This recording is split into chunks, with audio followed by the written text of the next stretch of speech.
más juntos el día de hoy para ponernos a hablar un poquito sobre la cronología del pueblo de Israel.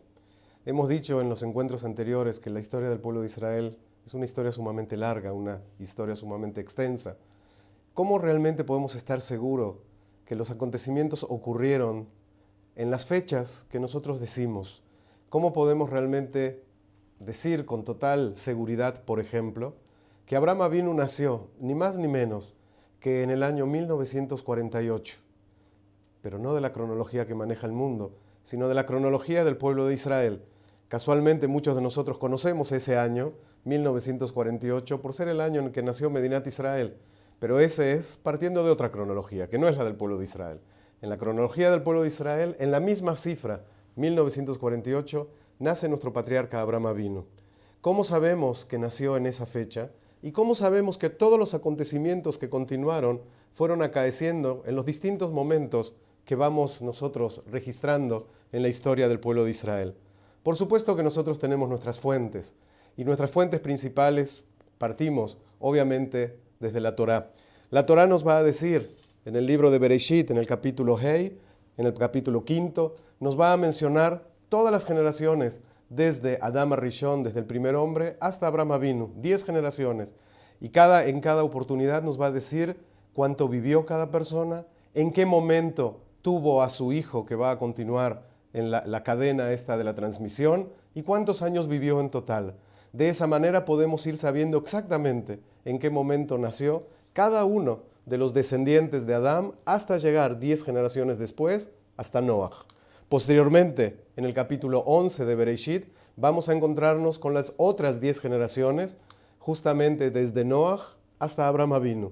Y entonces, simplemente hay que tomar el libro de Bereshit, tomar estos dos capítulos, hacer cuentas, y uno va a poder llegar sin ningún tipo de error y sin ningún tipo de problema al año de 1948, como el año de nacimiento de Abraham Avinu.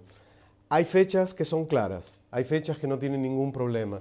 Y de alguna manera vamos a poder seguir haciendo cuentas, ya que la misma Torá nos va a decir en qué momento nació Isaac, en qué momento nació Jacob, cómo se reprodujeron, cómo llegaron a la tierra de Egipto, cuánto tiempo estuvieron en Egipto, y así vamos a poder llegar incluso a una cifra que es 5 siglos después del nacimiento de Abraham Avinu, año 2448, que es la fecha precisa en la que salimos de la tierra de Egipto en un día determinado, en un mes determinado, del año 2448, hasta que nos vamos a presentar en el monte Sinai 7 semanas después, allí a recibir nuestra Torá. Sin embargo, es interesante que desde aquel momento pasaron muchas cosas en el pueblo de Israel. Obviamente, estuvimos 40 años en el desierto, llegamos a la tierra de Israel, va a comenzar el periodo del líder que continúa Moshe, de Yoshua, la época de los jueces, la época de los reyes, la división del reino a la muerte de Shlomo, un reino de Israel, un reino de Yehudá. Todo continúa y los acontecimientos se van presentando de una manera realmente rápida y continua. Tenemos todo nuestro Tanaj, que de pronto llega un momento en el que las fechas de pronto no son tan exactas, parecería, no son tan precisas. Tan es así que siempre que hablamos de los años son cerrados, no nos dice exactamente qué día, qué mes, y es posible que puedan empezar a ver ahí algunos desfasajes. Y de pronto nos vamos al exilio, y después del exilio regresamos a la tierra de Israel, y la historia continúa y continúa. Y entonces es posible que tengamos algún problema en las cuentas, es posible que quizás en algún momento dado nos hayamos equivocado. Definitivamente intentamos que no sea así. Y es por eso que quiero comentarles que existe un libro que la tradición del pueblo de Israel utiliza mucho, que lo conocemos como el libro Seder Olam o Seder Olam Rabbah, un libro que nos va a hablar de la cronología del pueblo de Israel, justamente partiendo de todos los datos que les acabo de mencionar recién, desde Abraham Avinu, ¿sí? Desde Abraham Avinu, y va a llegar exactamente, en realidad no desde Abraham Avinu, desde la creación, desde el principio de la historia, y va a llegar hasta la época de la destrucción del segundo Beit HaMikdash y un poquito más. En realidad va a llegar hasta la época de la rebelión de Bar Kokhba. Y eso nos va a abarcar una gran parte de la historia del pueblo de Israel, mucho tiempo, ¿sí? Desde el inicio hasta la época de la rebelión de Bar Kokhba, que estamos hablando hace aproximadamente 1800 años. El libro Seder Olam, preguntan muchos investigadores, historiadores y sabios del pueblo de Israel quién lo escribió, cuándo se escribió. Y normalmente la tradición asigna este libro a uno de los grandes sabios, a uno de los grandes Tanaim, de los grandes sabios que escribieron y contribuyeron a la Mishnah de la época de la Mishnah, que es Rabbi Yossi ben Halafta. A él se asigna que él es el que se tomó el trabajo de registrar los acontecimientos hasta su época, porque obviamente es prácticamente contemporáneo. Hay algunos historiadores y algunos investigadores que no concuerdan con esta opinión y podrán encontrarlo en algunos escritos y algunas investigaciones. Y hay quienes dicen que realmente el libro es un poco posterior, que no es realmente del siglo III de la cronología universal, sino que es posible que llegue hasta el año 700, hasta el año 800, es decir, que fue escrito hace unos 1200 años. Y hay discusión. Realmente no vamos a entrar a esa discusión, ya que no es el centro de nuestra clase y no es lo que realmente nos importa. Pero lo que yo quiero mencionar aquí, porque es posible que quizás mientras estemos estudiando, de pronto alguien verifique, cheque, revise otras fechas y posiblemente se encuentre con alguna problemática, con alguna dificultad. Y es por eso que en estas primeras clases introductorias al tema de historia, creo que es importante que tengamos algunos elementos verdaderamente claros. El Seder Olam, este libro del que estamos mencionando, nos va a hablar que el primer Beit HaMikdash estuvo en el pueblo de Israel, estuvo en Jerusalén construido durante 410 años, mientras que el segundo Beit HaMikdash estuvo construido durante 420 años, estuvo en pie. Y esta cifra, esta segunda cifra de los 420 años, es una cifra que va a entrar en conflicto con la cronología que maneja la historia universal. En los libros generales nos vamos a encontrar con que aparentemente el segundo Beit HaMikdash estuvo mucho más tiempo y no 420 años. Y la cuenta realmente sería muy fácil.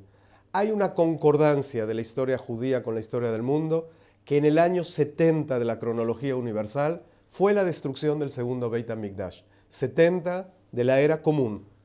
Si es así, y el templo, según el Seder Olam, estuvo en pie durante 420 años, tenemos que irnos desde ese año 70 de la era común, 420 años atrás. 420 años atrás estaríamos llegando al año 350 antes de la era común.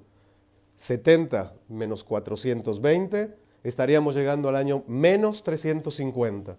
Sabemos que antes de que fuera construido el Beit HaMikdash estuvimos 70 años en Babilonia. Por lo tanto, llegamos al año menos 420 para el momento de decir que fue la destrucción del primer templo. Vamos a volver a explicar. Llegamos al año menos 350, que teóricamente es el momento en que fue construido el segundo templo. 70 años en Babilonia antes, eso significaría que en el año menos 420 fue destruido el primer templo. Pero el mundo en general usa otra cifra. No dice que en el año menos 420 fue la destrucción del primer templo, sino que la cifra es en el año menos 586. Y es una cifra que la van a encontrar en todos los libros de historia, por todas partes. Año menos 586 contra el año menos 420 que dice el Seder Olam como fecha de la destrucción del primer Beit. Hay un desfasaje de 166 años. Es mucho tiempo, es más de siglo y medio, 166 años que no coinciden, que realmente hay una discusión de qué es lo que está pasando.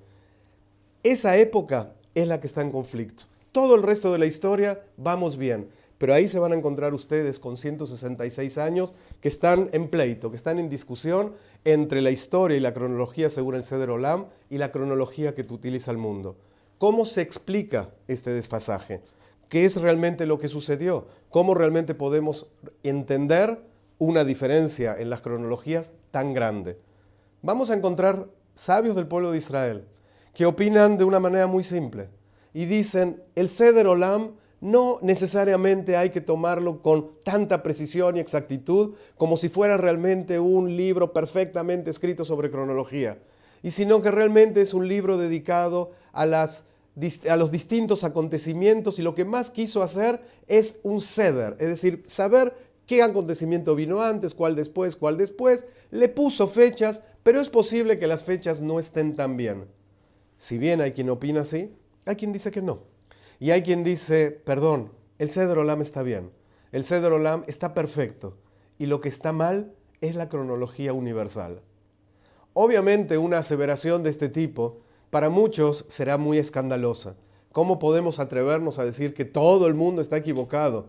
Uno recorre museos, lee libros, enciclopedias, entra en internet y las fechas en este periodo no coinciden con la del pueblo de Israel. ¿Será posible que el Seder Olam tenga razón y el mundo entero esté equivocado? Obviamente no voy a dar la respuesta, porque posiblemente esto siga en discusión durante mucho tiempo, durante algunas décadas y algunos siglos. Pero quiero decirles que esta discusión de los 166 años desfasados, perdidos o como querramos llamarlos, no es una discusión que solamente atañe al pueblo de Israel.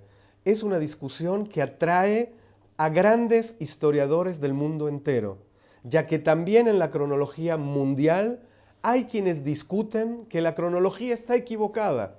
Y justamente está equivocada en este periodo y es justamente durante el periodo del Imperio Persa donde ellos dicen las cosas no están bien. ¿En base a qué lo están haciendo? En base a lo que se va descubriendo a través de la arqueología y la antropología en el mundo entero. De pronto acontecimientos que la historia reflejaba en los libros durante muchos siglos, que habían sido contemporáneos, no coinciden con los descubrimientos arqueológicos. De pronto demuestran que aparentemente algo que pensábamos que era al mismo tiempo, de pronto resulta que era antes y era después. Y los historiadores comienzan a corregir las fechas, empiezan a cambiarlas y habrán escuchado de algunos acontecimientos que definitivamente lo van moviendo un año antes, 2 años antes, 3 años antes. Van moviendo acontecimientos diciendo no los fijamos adecuadamente.